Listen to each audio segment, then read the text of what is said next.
하나님의 은혜가 사랑하는 신성의 모든 권속들에게 영원히 있게 되기를 주의 이름으로 간절히 소망합니다. 한 주 동안도 하나님께서 지키시고 보호하셔서 우리가 오늘 이 자리에서 함께 얼굴을 보고 또 이렇게 함께 예배를 드리게 됩니다.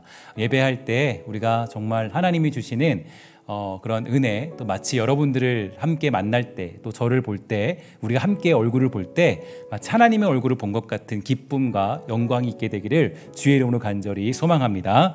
오늘 우리가 보는 본문의 내용은 역시 잠언서의 굉장히 큰 주제 중에 하나인 이 말에 관한 부분이 등장하고 있죠. 잠언서는 말에 대하여서 여러 가지 주장들을 펼치고 있고 말을 조심해야 한다라는 것을 가리킴과 동시에 여러 가지 말들에 대해서도 지혜롭게 잘 대처해야 될 것을 강조해주고 있습니다. 특히 이웃에 대하여서 불선한 자들의 행태를 비유적으로 묘사함으로써 조소하고 그들과 그들의 행태를 경계할 것을 교훈하고 있는데요. 일단 이웃에 대하여서 불선한 자들의 특징적 행태는 자기와 상관없는 다툼에 간섭하는 것, 그리고 이웃을 속이고 공공연하게 이웃을 희롱하였다고 떠드는 것, 그리고 이 말이 많고 다툼을 좋아하는 것, 다른 사람에 대하여서 말하기를 좋아하는 것 등이 나타나고 있죠. 이는 미련한 자들에서 나타나는 특징과 굉장히 유사합니다. 그래서 그 이웃에 대하여서 불선하게 행하는 이 면모를 구체적으로 나타내주고 있는데, 특히 18절을 보면요, 재밌는 말씀이 있어요. 이렇게 얘기합니다. 횃불을 던지며 화살을 쏘아서 사람을 죽이는 미친 사람이 있다. 이 말 자체가 너무 재밌죠. 그래서 이 미친 사람이 있더라 이렇게 얘기를 하는데, 여기서 횃불은 막대기나 화살에 기름 먹인 천을 감아서 불을 붙인 것으로서 이 적을 공격하기 위해서 만든 무기를 가리키고요. 또 여기서 살이라는 것은 그 살을 쏘는 것은 그 먼 거리에 있는 적을 공격할 때 사용하는 화살을 가리킵니다. 그러니까 따라서 미친 자가 거리를 활보하면서 이러한 것들을 마구 던지며 쏜다면 그 피해는 아주 그 실로 막대할 것입니다. 그러니까 이게 말로써 가능하다는 거죠. 그러니까 말이 그런 횃불의 역할을 하고 말이 마치 그 멀리서 쏘는 그런 살과 같다라는 것을 이야기해주고 있는데, 그런 사람들을 가리켜서 19절을 보면 자기 이웃을 속이고 말하기를 내가 희롱하였노라 라는 그런 사람이 바로 횃불을 쏘는 미친 사람, 그러니까 살을 쏘는 미친 사람을 뜻하는 것입니다. 여기서 속이다라는 말은 성경에서 이 사소한 거짓말이 아니라 이 상대를 공경에 빠뜨리는 중대한 거짓말에 대해서 사용하는 단어이죠. 그리고 희롱하다라는 말은요, 한마디로 장난 삼아서 농담한 것을 가리킵니다. 따라서 이 솔로몬이 지금 여기서 언급하고 있는 자는 잠시 우스갯소리로 농담하는 자를 말하는 것이 아니라 중대한 거짓말로 이웃에게 심각한 상처와 피해를 주고 그저 장난이나 농담을 해본 것뿐이라고 변명하는 자를 포함하고 있습니다. 이러한 본문의 내용을 보면서 제가 떠오르는 그런 본문의 내용들이 있었어요. 그러니까 사실 잠언서의 말씀을 그냥 해석을 하게 되면 굉장히 윤리적이 되고 또 여러분들에게 어떤 교훈적인 내용으로 이것이 남을 수 있기 때문에 어떠한 예가 없을까 하나님께 은혜를 구하면서 묵상하고 또 하나님께 기도하면서 생각한 본문이 어디였냐면 바로 느헤미야 4장의 내용이었습니다. 느헤미야 4장의 내용을 보면 이 잠언서 오늘 봤던 내용과 매우 유사한 내용이 아주 나타나고 있어요. 그래서 이런 내용들에 대해서 느헤미야 4장을 통하여서 실예를 들어 그가 어떻게 대처했고 어떻게 그런 일들을 해석했는가에 대해서 살펴볼 수 있는 내용이 느헤미야 4장의 내용인데, 일단 느헤미야 3장까지의 내용을 보면 이 느헤미야가 이스라엘 백성들과 한 팀이 되어서 이 무난하게 성전을 다시 재건하기 시작했죠. 백성들은 이제 그 무너진 성벽에서 비전을 가졌고 열심을 내면서 이 성벽 쌓는 일에 도전하기 시작한 게 느헤미야 3장까지의 내용입니다. 그동안의 어떤 무기력증을 버리고 다시 부흥의 초석을 다지기 시작하게 되었는데, 느헤미야 4장부터 보면요, 이 마귀의 강력한 공격이 들어오는데 그 시작은 이 사마리아 총독 산발락과 그의 참모인 이 도비아와 또 이웃 지역에 있는 영주들이었습니다. 그러니까 멀리 있는 것이 아니라 그들 주변에 있던 사람들이 이스라엘 백성들에게 횃불을 던지면서 희롱하고 말을 옮기기 시작하게 된 거죠. 그래서 우리도 여러분 잘 보면요, 신앙생활하면서 여러분들에게 가장 큰 적이 어디 있느냐 보면 이상하게도 가장 가까운 사람들이 내가 하나님의 일을 하려고 할 때 공격할 때가 많이 있게 됩니다. 여러분 주일 감당하는 것도 힘든데 이 공격해오는 적들과 싸워가면서 해야 하니 보통 힘든 일이 아니겠죠. 그러나 영적 강자들, 하나님을 따르는 믿음의 백성들은 그 진가가 바로 여기서 드러나게 되죠. 그 느헤미야 4장 1절을 보면 이렇게 얘기합니다. 산발랏이 우리가 성을 건축한 다음을 듣고 크게 분노하여 유대 사람들을 비웃으며 라고 얘기하고 있죠. 느헤미야가 페르시아 왕의 지원을 받고 이 백성들의 전폭적인 지지를 받아서 빠른 속도로 성벽 재건을 진행시키고 있다는 말을 듣고요. 이 산발랏이 크게 분노합니다. 분노하면서 비웃는데 사실 비웃는 것은 이미 마음속에 두려움이 찾아온 거겠죠. 그는 하나 되어서 성벽을 재건하는 느헤미야와 이스라엘 백성들이 두려워지기 시작하자 그들을 비웃습니다. 비웃고 2절을 보면요 이렇게 되어 있어요. 자기 형제들과 사마리아 군대 앞에서 일러 말하되 이 미약한 유다 사람들이 하는 일이 무엇인가? 스스로 견고하게 하려는가? 제사를 드리려는가? 하루의 일을 마치려는가? 불탄 돌을 흙무더기 위해서 다시 일으키려는가? 하고 이렇게 되어 있어요. 그러니까 그들을 비웃고 있는 거예요. 그들이 하고 있는 그런 성벽 재건에 대해서 아주 그 말로써 조소하면서 희롱하고 있는 것을 살펴볼 수가 있게 됩니다. 산발랏은 비웃었지만 이미 두려움 가운데서 군대를 소집한 상태였습니다. 그렇게 군인들을 다 모아놓고 느헤미야와 유대 백성들을 조롱하죠. 이 미약한 백성들이 하는 일이 무엇인가? 힘도 없는 놈들이 기도하고 제사만 한다고 이 힘든 작업을 할 수 있을까? 할 수 없어. 이전에도 공사하던 거 우리가 다 가서 방해하고 돌도 태워버렸는데 다시 할 수 있겠어? 라고 비웃고 있는 겁니다. 그러니까 마치 저는 이걸 보면서 잠언서 말씀이 너무 적나라하게 떠올랐어요. 마치 그들에게 횃불을 던지고 있는 거죠. 할 수 없다라고 강력하게 살을 쏘고 있는 거예요. 멀리서 쏘를 쏘고 있고 정말 그들이 아무것도 할 수 없도록 조소하고 있는 것을 볼 수가 있게 됩니다. 물론 하나님의 일을 하지 않았으면 성벽 재건 공사를 하지 않았으면 안 들어도 될 말이었지만 하나님의 일을 하기 때문에 이런 비방들을 듣게 된 것입니다. 심지어 암몬 사람 도비아는요 느헤미야 4장 3절에 보면 다음과 같이 얘기합니다. 암몬 사람 도비아는 곁에 있다가 이르되 그들이 건축하는 돌 성벽은 여우가 올라가도 곧 무너지리라 하더라. 여러분 딱 말만 들어도 어때요? 기분이 나쁘죠? 그죠? 말만 들어도 굉장히 기분이 나빠요. 그러니까 너희들이 그 성벽 쌓는 건 여우가 올라가도 넘어진다, 무너진다. 그러니까 지금 거의 이 잠언서의 내용과 비슷하게 흘러가고 있습니다. 그들의 마음을 흔들게 만들고 흐트러지게 만들고 말로써 살을 쏘면서 성벽 재건을 하지 못하도록 만드는 모습을 살펴볼 수가 있게 됩니다. 만약에 제가 이 말을 제 앞에서 들었다면요 정말 화가 났을 것 같아요. 아니 열심히 하고 있는데 열심히 성벽 재건하고 있는데 야 너 성벽 재건해봤자 여우가 올라가면 무너져. 그거 얼마나 기분 나쁜 일이에요. 그러니까 굉장히 기분 나빠 화가 나는 일이죠. 그러니까 이처럼 이들이 제일 먼저 이스라엘 공동체의 위기를 조장하는 방법은 말로 하는 심리전이었습니다.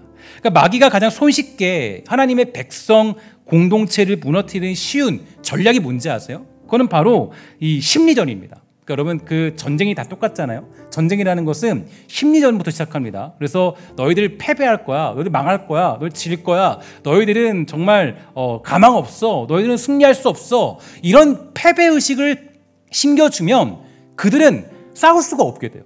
그러니까 말로 하는 심리전이에요.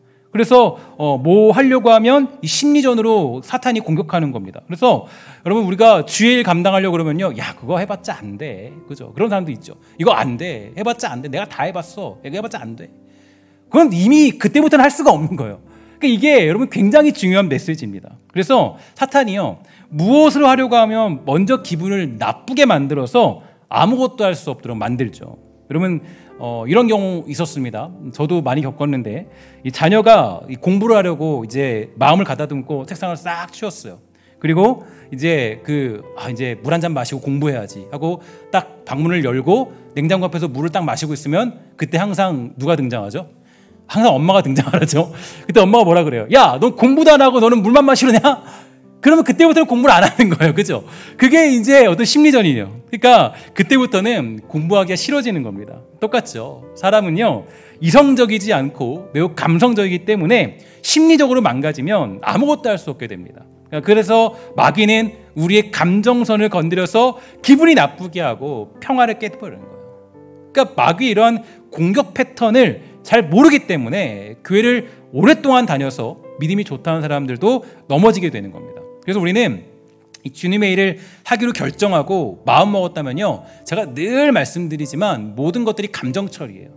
감정 처리를 잘 하셔야 돼요. 감정 처리가 안 되면 그때부터는 내가 어떤 일을 해도 그 일이 다 이상하게 흘러가는 겁니다. 그래서 감정 처리를 잘해야 되고, 특히 감정 처리 속에서 가장 경계해야 될 것이 분노죠. 그 분노를 참아야 되고, 또 누군가 분명히 내가 주의 일 할 때 비웃을 거예요. 하나님 일 할 때 반드시 있어요. 반드시. 그러니까 저도 옛날에 그 뭐 다태세 사역이나 청소년 사역을 할 때 보면요, 야 너가 무슨 뭘 하냐.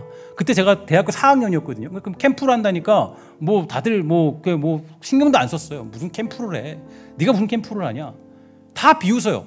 비웃음을 여러분 넘어설 각오를 해야 됩니다. 하나님 일 할 때요, 박수 쳐주지 않아요. 여러분 이게 되게 중요한 얘기가, 우리 이제 다음 주에 임직식 하잖아요. 다 박수 그땐 쳐주죠. 그러나 그 다음번에는 박수 쳐주지 않아요.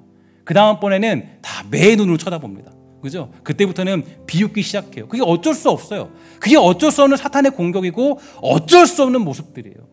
그게 우리들이 살아가는 방법이더라고요. 그때 뭐 해야 돼요? 그때 우리는 감정 처리를 잘해야 됩니다. 그래서 여러분 우리가 주일 감당할 때 가장 중요한 것, 또 우리가 쉽게 무너지는 이유가 감정 처리를 잘못했기 때문에, 그래서 그때는 분노를 참아야 되고 비웃음을 넘어설 각오를 반드시 해야 됩니다. 그러나 이때 느헤미야가 택한 것이 뭐냐? 되게 중요하겠죠. 느헤미야는 산발랏이나 도비아나 이런 이웃의 영주들이 자신들을 공격할 때, 자신들의 마음을 흔들고 괴롭게 만들 때, 그때 느헤미야가 택한 것이 뭐냐? 이게 중요하겠죠. 느헤미야 4장 4절과 5절 우리 함께 한 목소리로 읽도록 하겠습니다. 시작.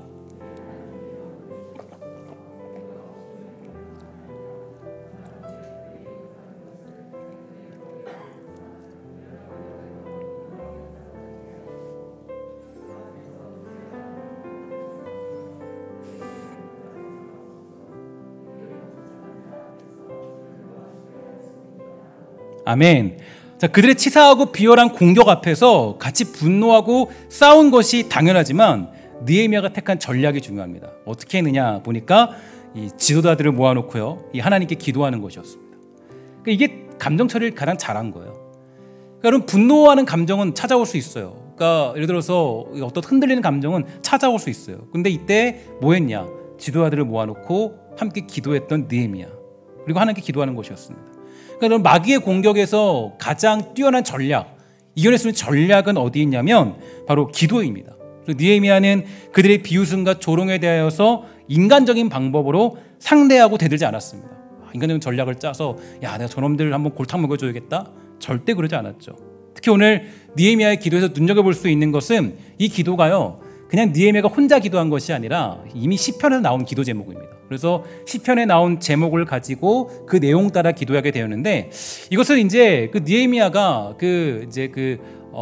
페르시아에 살았지만, 페르시아에 살면서도 여전히 하나님 말씀을 알고 있었다. 그것을 늘 마음속에 품고 있었다는 것을 알 수 있습니다. 그러니까 그는 마치 포로로 살아가는 그런 백성이었지만 그 중에서도 하나님 말씀을 품고 있었기 때문에 이때 가장 먼저 이 하나님의 그런 말씀을 쫓아서 기도했다는 것을 알 수가 있게 되죠. 그래서 늘 하나님의 말씀을 사랑하고 그 말씀대로 살고 있었기 때문에 이 위기의 순간에서 뭐 한 거예요? 하나님 말씀을 쫓아서 기도했다는 것을 알 수 있습니다. 그래서 여러분, 에베소 6장을 보면요, 이 마귀의 공격에 맞서 싸우는 영적 전투의 비결은요, 어떤 겁니까? 말씀의 검, 곧 성령의 검을 가지고 싸우되 모든 것들을 기도함으로 하라라고 바울은 말해주고 있습니다.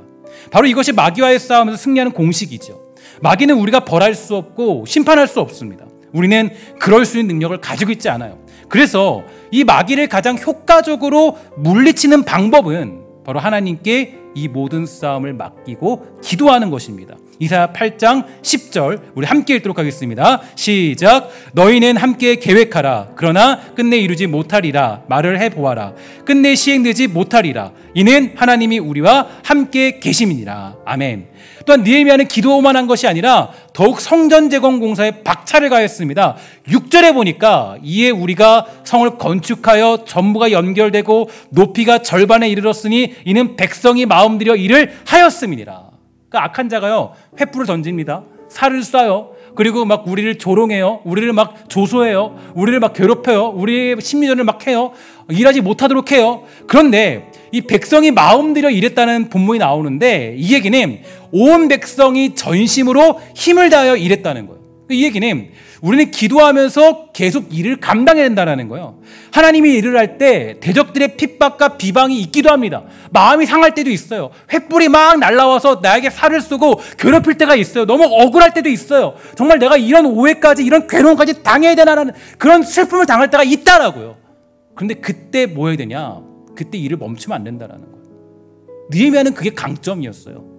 느헤미야가 어떻게 그렇게 성벽 재건을 잘할 수 있었냐면 그는 분명히 공격을 안 당한 게 아니에요. 아픔이 없던 게 아니에요. 여러 가지 공격과 많은 오해와 많은 어떤 그런 공격들을 수없이 당했어요. 근데 그가 그 성벽 재건을 완성할 수 있었던 이유는 그 비웃음 때문에 멈추지 않았다는 거예요. 횃불 때문에 멈추지 않았다는 거예요. 살을 맞으면서 그 살이 날라와도 그 살 때문에 공포스러워서 도망치지 않았다라는 거예요. 정말 마음 상하기도 하고 억울하지만 그렇다고 손 놓고 아무것도 안 하고 기다리면 안 된다는 거죠. 우리가 많은 경우 이런 경우가 있습니다. 나 상처받아서 이제 치유될 때까지 사역하지 않고 기다릴 거야. 회복하고 나서 할 거야. 하지만 완전히 상처가 치유될 때까지 기다린다면 아무 사역도 감당할 수 없습니다. 여러분, 그래서 우리가 주일을 감당하는 건 멈추지 않는 거예요. 주일은 쉼이 없어요. 여러분, 우리의 인생이 하나님이 언제 우리를 불러가실지 아무도 모르지 않습니까? 나이는 상관이 없고 젊거나 나이가 들거나 그것과는 관련이 없어요. 하나님이 다 부르시면 가는 거예요. 근데 내가 상처받았다고 멈추기 시작하면 우리는 하나님이 주신 사명들을 멈추는 것과 똑같습니다. 전쟁할 때 부상병들을 여러분 그냥 보내나요? 좀 다쳤다고 해서 부상병들 보낼까요? 너 부상났으니까 너 집으로 돌아가라. 아니죠. 부상병들도요, 정말 싸우지 못할 때까지 싸웁니다. 그게 부상병들의 임무예요. 그러니까 우리가 주일 감당하면서 부상 당할 수도 있어요. 그죠? 근데 나는 전쟁에 참여 못하겠습니다. 그러면 군인으로서의 자격이 없는 거예요. 군인은 뭐 하는 거죠? 군인은 부상을 당했어도 여전히 그 나라의 자유와 명예와 영광을 위해서 그 싸움을 치러내는 것입니다. 그게 바로 군인의 정신이죠. 여러분이 하나님의 일을 할 때 크고 작은 영적 공격들이 사방에서 밀려 들어올 것입니다. 생각지도 못한 일로 찾아오게 돼요. 여러 가지 일들이 찾아오는 이유는 우리가 잘못해서 오는 경우도 있을지도 모르겠어요. 그러나 대부분의 경우가 오히려 잘하고 있을 때 그런 일이 찾아올 수가 있습니다. 왜냐하면 마귀는 우리가 주님의 일을 잘 감당하는 것을 무진장 싫어하기 때문이에요. 제가 가끔씩 축구를 보면 독특한 장면이 있죠. 여러분들이 잘 알고 있는 세계적인 스타, 손흥민 선수 이런 사람들이 있으면 그런 사람들이 축구를 할 때 보면 항상 수비수가 한 명이 아니더라고요. 항상 몇 명은 2명, 3명씩 달라붙어요. 손흥민이 볼을 잡았다. 그러면 거기에 수비수가 3명씩 달라붙더라고요. 그죠? 근데 저는 원래 다 그런 줄 알았어요. 너무 독특한 것은 정말 제가 그 세상에 별로 없는 일인데 가끔씩 제가 축구할 때가 있습니다. 그럼 저는 혼자 뻥 뚫려 있어요. 왜 혼자 뻥 뚫려 있냐? 제가 슛을 쏴도 아무도 두려워하지 않기 때문이에요. 아무도 무서워하지 않아요. 저는 골을 넣을 가능성이 없거든요. 여러분, 똑같은 거예요. 여러분들이 주일 감당할 땐 각오하셔야 돼요. 하나님이 할 때는 각오하셔야 돼요. 주일 감당할 때는 횃불이 날라올 가망을 그런 어떤 각오를 하셔야 돼요. 주일 감당할 때는 살이 날라올 그런 것을 각오해야 돼요. 꿋꿋이 주일들을 감당할 각오를 하셔야 돼요. 그게 우리가 하나님의 일을 감당하는 방법이고 우리가 그런 일들을 당하는 거는 어쩌면 사탄이 우리를 가만두지 않기 위해서 여러분들을 공격하는 방법입니다. 예수님은 군병들에게 잡혀가는 아주 긴박한 순간 속에서도 어떻게 했어요? 제사장의 종에 그 떨어진 귀 붙여주셨죠. 치유사역 감당하신 거예요. 마지막까지도 끝까지 그를 감당하신 거예요. 그러니까 우리가 이 하나님을 감당하는 건 멈춤이 없어야 됩니다. 야, 난 상처받았으니까 이제 난 안 할래. 나는 사람들이 횃불 던지니까 난 안 할래. 그거 아니라는 거예요. 그렇게 할 수 없어요. 여러분을 멈추도록 만드는 게 악한 자의 가장 큰 목표입니다. 하나님 우리에게 말씀하시죠. 포기하지 말아라. 두려워하지 말아라. 내가 너와 함께 할 것이다. 여러분, 하나님의 그런 열심과 하나님이 주시는 용기와 담대함들이 사랑하는 주의 백성들에게 있게 되기를 주의 이름으로 간절히 소망합니다. 여러분, 두려워하지 마십시오. 하나님이 여러분들과 함께 한다고 약속하지 않으셨습니까? 내 힘 믿고 움직이면 우리는 가망성이 없어요. 그러나 하나님이 함께 하시는데 두려울 것이 뭐가 있겠습니까? 목사는 아무리 힘들어도 설교를 계속 해야죠. 제 임무예요. 어저께도 제가 직분자들에게 이제 그 임직 받으실 분들에게 그 강의를 하면서 말씀드렸어요. 임직자들, 직분자들의 가장 큰 책임은 목사가 설교할 수 있도록 해주는 게 가장 큰 책임입니다. 여러분, 저는 설교를 하는 게 저의 가장 큰 사명입니다. 마음이 힘들 때가 있을까요, 없을까요? 한 주 동안 저도 힘들 때가 있겠죠. 괴로울 때가 있을 거예요. 제가 늘 말씀드리지만, 가끔씩 말씀드리지만 여기 올라오는 게요, 사실 너무 두려워요. 제가 너무 무서울 때가 많이 있어요.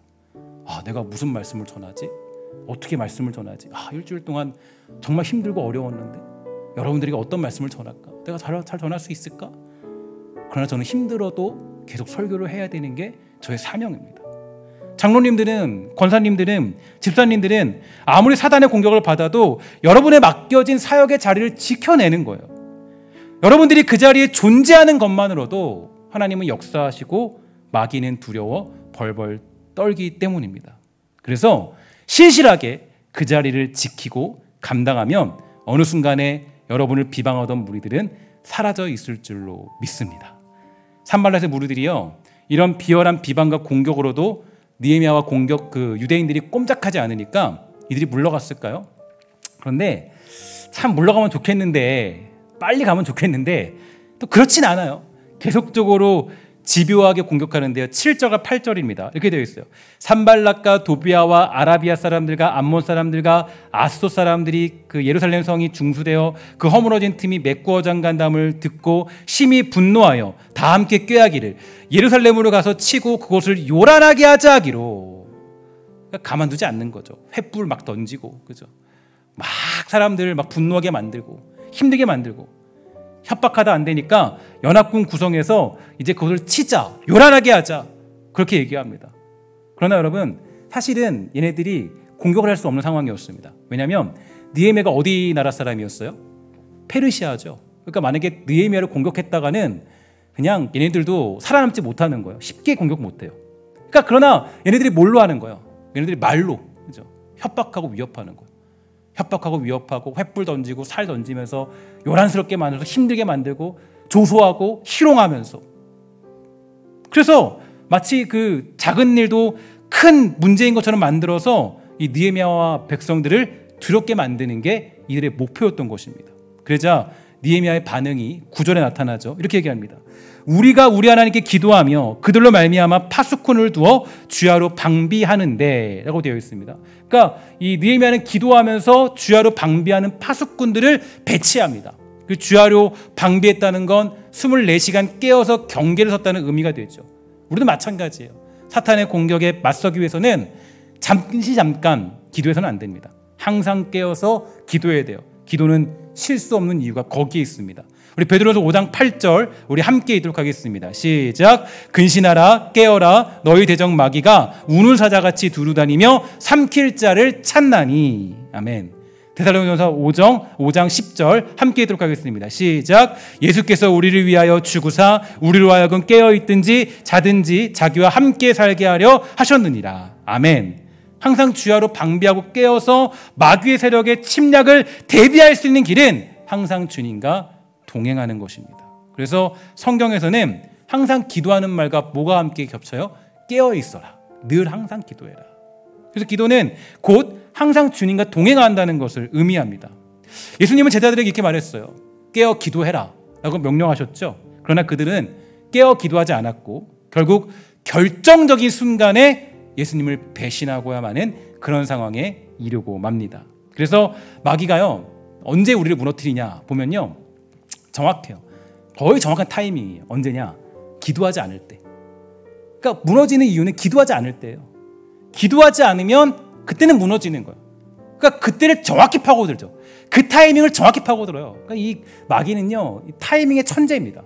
그래서 이들이 그 제자들이 그 무너진 것을 보면 바로 그때를 아주 그 집요하게 파고들어서 기도하지 않는 그 순간에 그들이 무너졌다는 것을 볼 수가 있게 되는 것입니다. 그래서 어떤 책에 보니까 그 목사님이 이렇게 얘기하더라고요. 교회에서 제일 위험한 사람들이 누구냐? 기도하지 않고 사역하는 사람, 기도하지 않고 구역모임을 인도하는 사람, 기도하지 않고 가르치는 교사, 기도하지 않고 사역을 준비하는 팀장, 기도하지 않고 이끌어가는 지도자, 이건 전부 다 마귀의 밥이 되겠다는 뜻이다. 이 말을 보면서 굉장히 크게 동의했습니다. 자기만 죽을까요? 그렇지 않죠. 자기 팀원들 전부 다 죽는 겁니다. 여러분, 지휘관이 잘못하면요, 다 죽는 거예요. 그래서 마치 모든 것들을 다 상실시켜버리는 그러한 일을 만들어낼 수 있다는 겁니다. 왜 기도하지 않으면 문제가 생길까? 기도하지 않으면 우리의 좋은 전략과 계략이 있고 계획이 있어도 기도하지 않으면 무너지는 이유가 있습니다. 뭐냐면 기도하지 않으면 마음의 분노가 사라지지 않아요. 여러분, 교회의 모든 일은 뭘로 하는 거죠? 사랑으로 하는 거죠. 은혜로 하는 거예요. 기도하지 않으면요, 분노로 일해요. 그죠? 내 고집으로 일해요. 소신이 아니라 고집으로 일하죠. 오늘 새벽 기도에도 강도님이 설교할 때 그런 게 하셨는데, 소신과 고집은 다르다고 그랬어요. 소신이 아니라 고집으로 일해요. 분노가 사라지지 않는 거예요. 거짓과 분열이 사라지지 않는 거예요. 기도하지 않으면. 그리고 다툼이 사라지지 않는 거예요. 기도하지 않으면 하나님의 뜻을 바라보지 않고 다툼과 분열, 분노로 일하기 시작한 거예요. 거기에 하나님의 선한 것이 나타나지 않죠. 그래서 우리가 영적 상태가 좋지 않다 그러면 기도해야 되는 겁니다. 그래서 여러분들의 팀이, 우리들의 공동체가 영적으로 이상하다 싶으면 우리는 기도에 힘써야 되고, 기도로 말미암아 우리의 분노와 우리의 어떤 시기와 질투와 우리의 모든 것들을 가라앉혀야 됩니다. 그리고 사탄은요, 여러 방면으로 지혜를 하고자 하는 이들을 아주 집요하게 공격해 옵니다. 이런 공격적인 모습은 정말 마귀 사탄의 모습을 닮았다고 할 수 있죠. 지금 여러분들을 사탄은 우는 사자처럼 찾고 있습니다. 그래서 기도하지 않는 사람들만 잡아다가 아주 그 비전 킬러로서 우리 사람들을 다 죽이는 그런 사람들로서 사용하는 게 그 사탄의 공격이에요. 어떻게 하면 우리를 씹어먹을까? 어떻게 하면 우리 공동체를 멈추게 만들 수 있을까? 어떻게 하면 우리가 무기력증에 빠져서 하나님의 일에 대해 꿈꿀 수 없도록 만들까?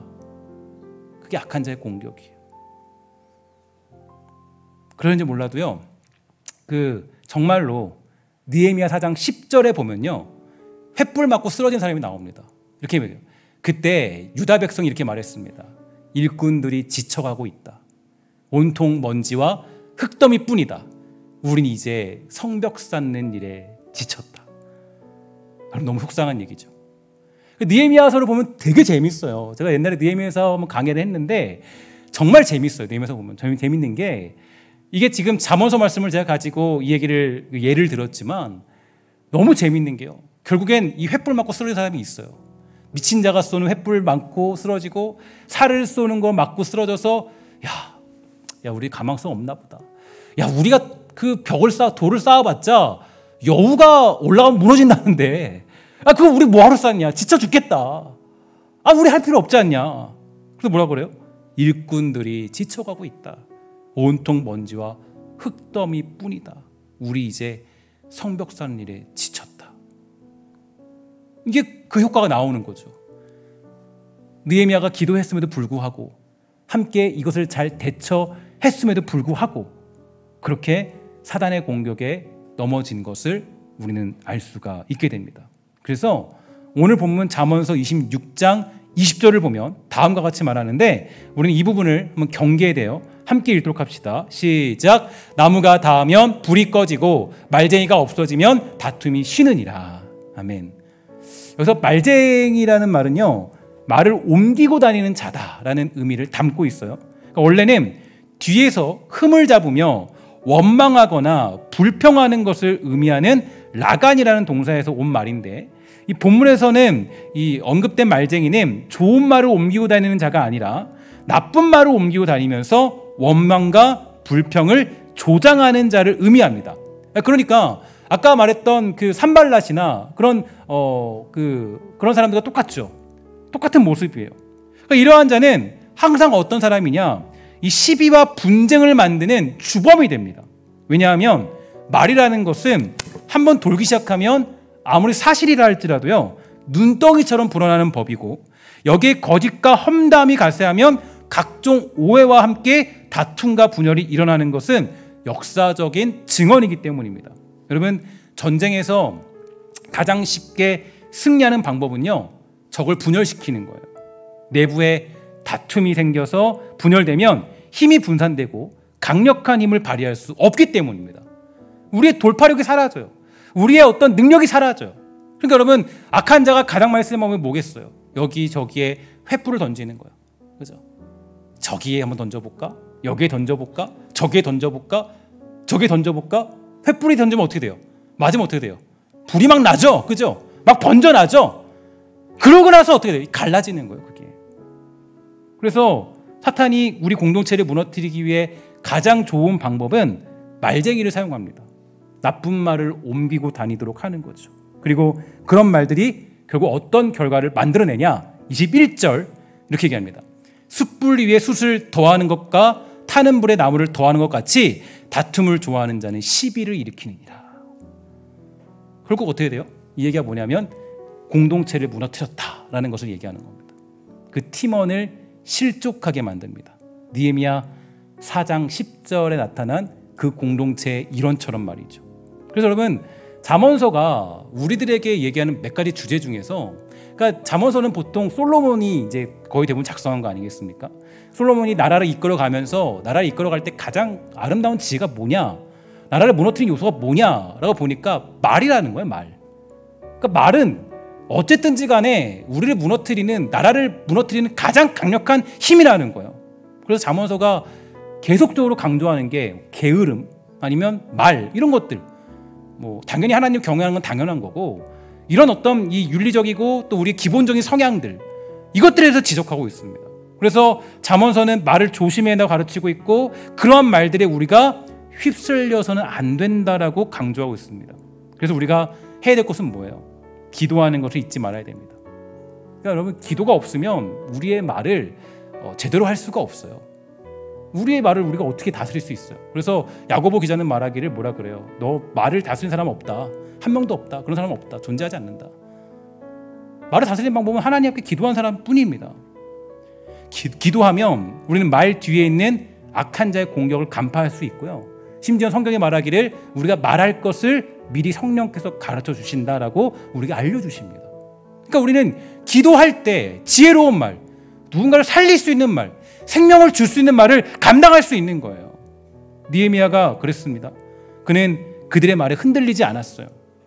그는 하나님이 주신 언어와 그 말로 그 이스라엘 백성들을 살리기 시작했습니다. 말쟁이의 공격에 무너지지 않았고 전진하여서 성벽 재건을 이룬 사람이 바로 느헤미야였죠. 사랑하는 여러분, 오늘 잠언서의 말씀을 우리가 잘 기억하게 되기를 주의 이름으로 간절히 부탁을 드리겠습니다. 여러분과 저를 쓰러뜨리는 것은요, 칼이 아니에요. 악한 자는 여러분들을 칼로 쓰러뜨리지 않더라고요. 그죠? 우리의 입술이고 누군가의 험담과 말입니다.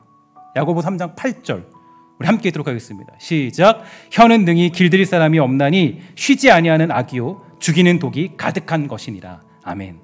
혀가 죽인다. 독이다. 혀가 공동체를 무너뜨린다. 혀가 비전 킬러가 되어서 망하게 만드는 겁니다. 그래서 꿈꿀 수 없도록 만드는 게 혀예요. 입술이에요. 그러니까 말로 상처받으면 그때부터는 이게 살아날 수가 없게 되는 거예요.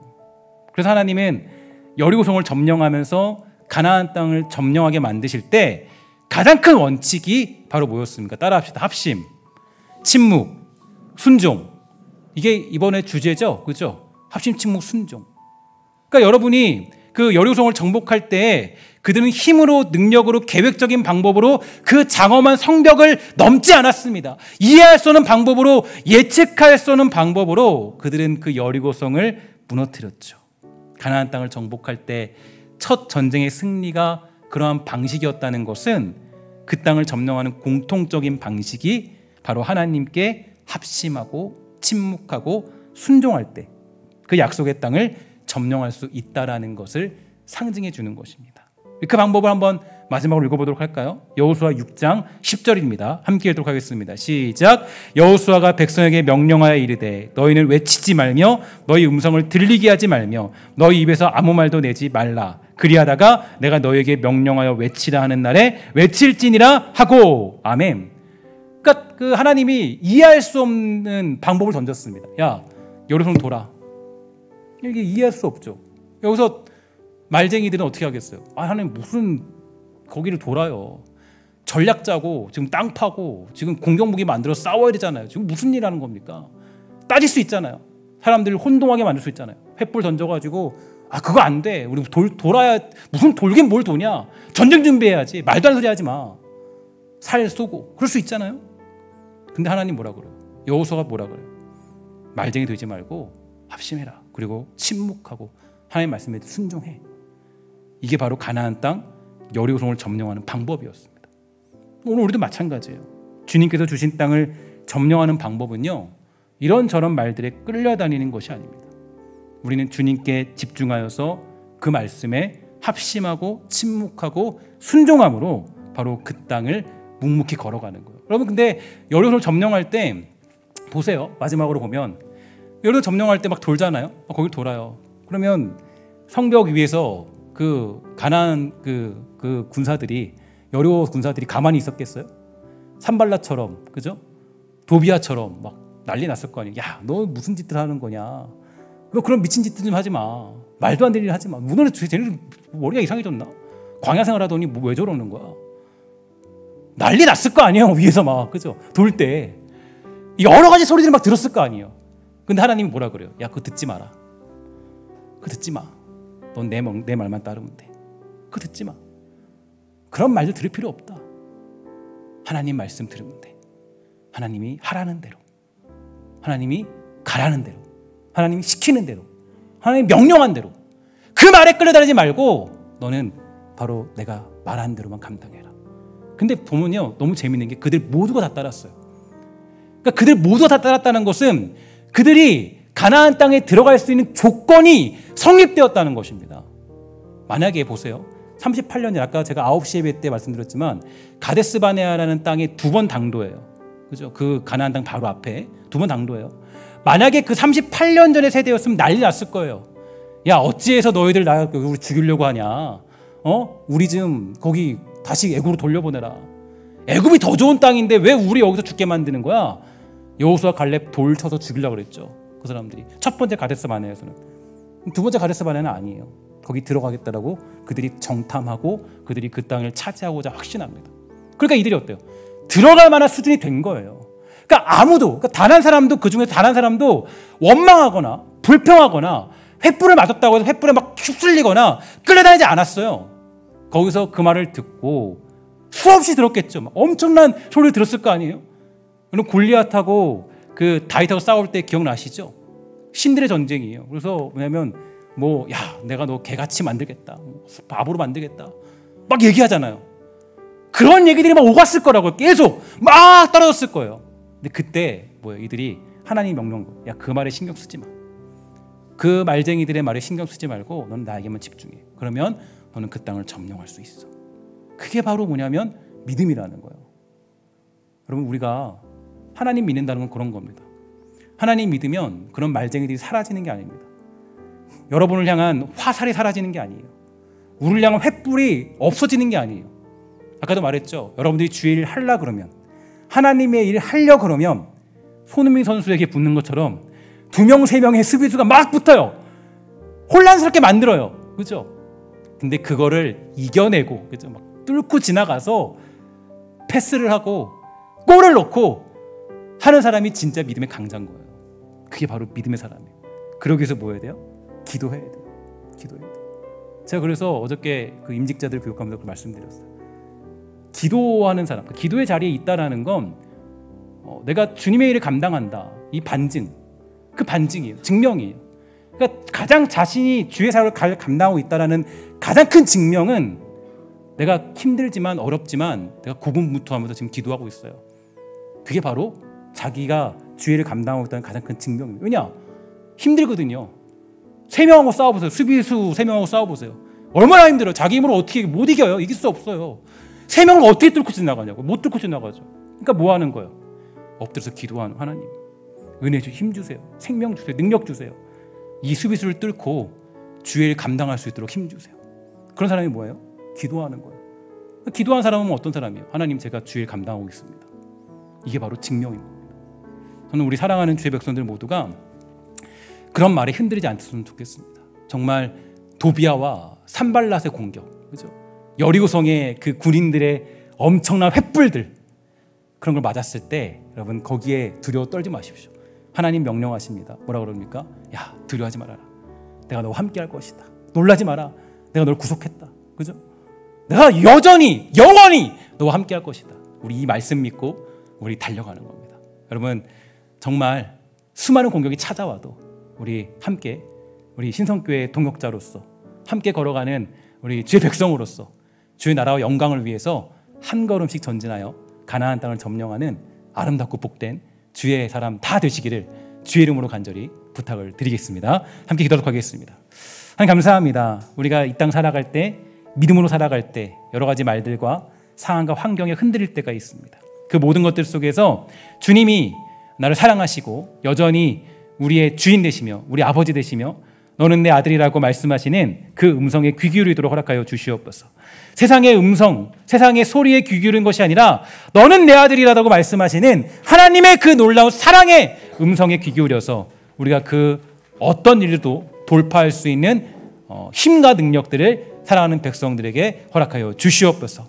믿음의 길을 쉬지 않도록 허락하여 주시고 공격받을 때, 모함당할 때, 오해받을 때 그때 용기 있게 담대하게 주의 길 걸어가는 복되고 아름다운 주의 사람 다 되도록 주님 붙잡아 주시옵소서. 모든 말씀 예수님의 이름으로 간절히 기도합니다. 아멘.